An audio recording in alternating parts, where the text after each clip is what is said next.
everybody, we are out here at Little Missouri State Park with Rambler and a few other horses and friends. We are going to be getting to go out to check out some of the trails and hear about both how amazing this park is and get to hear all about the Back Country Horsemen and how they really help this park volunteering and providing horses and so many other things that really help us to do our job well.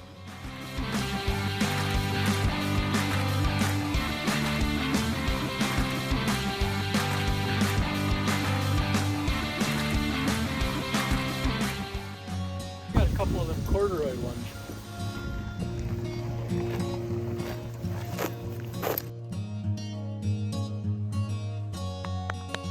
All right, come on, sir. Ready, Michaela? You're gonna come behind me. As one of the backcountry horsemen will say, the badlands are known as the land that breaks away. So there's constant maintenance to be done on it. One of the really cool things about the trail though is just 5 horses going through on one trail opens it up significantly. Is it possible for us to do this stuff without the backcountry horsemen? They're really vital to our organization in order to fulfill the needs of maintenance on the trails. We have a great partnership and it's really nice to see the people out here and enjoying the trails too.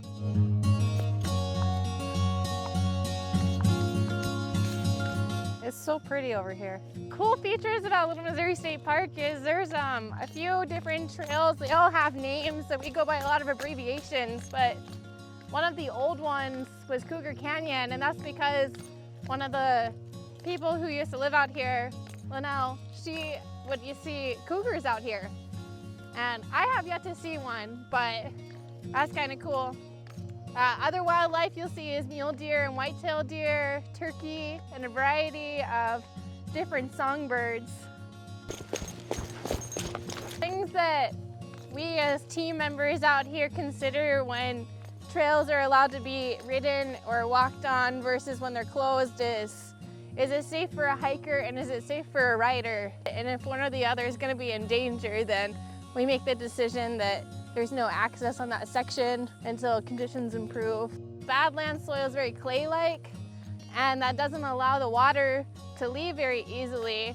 So we'll have a week straight of standing water that's just a slip and slide mudslide. Good boy. So peaceful. It's amazing how just some water makes it so green and luscious here. I mean, I feel like the colors of the rock and the different formations make it look beautiful any time of year. But yes, especially with all the green grass, it's amazing. Nice being able to come out here and ride because normally we just get a hiker's perspective, and it's nice to know what the riders are feeling when they go on the trails as well, so we can further improve them. So we'll get out here on the road, make sure you keep them at the pace you want them to go. One of the really nice things out here is there's wild sage that grows. It smells so good. As we do more trail work, it's really cool to learn about the different ways to mitigate problems. We've talked about rerouting, making bridges, making steps, all kinds of different things. And it's just really cool to see how different ideas and engineering aspects can come to play in just something that you once thought was super simple and just dirt. To our right over there, that mountain range is called the Killdeer Mountains, and there's a lot of historical sites that way too. Oh, that's cool. And then we're finally approaching the Little Missouri Campground at Little Missouri State Park. We're on the back end here on the north side. And then just some nice things for horse users that we have here is there's a round pen to warm up your horses and stuff. We're just a little hesitant at the gate here. It's all right. Oh, Vegas is gonna go through and then he's gonna feel left behind. He's like, okay, now I gotta go.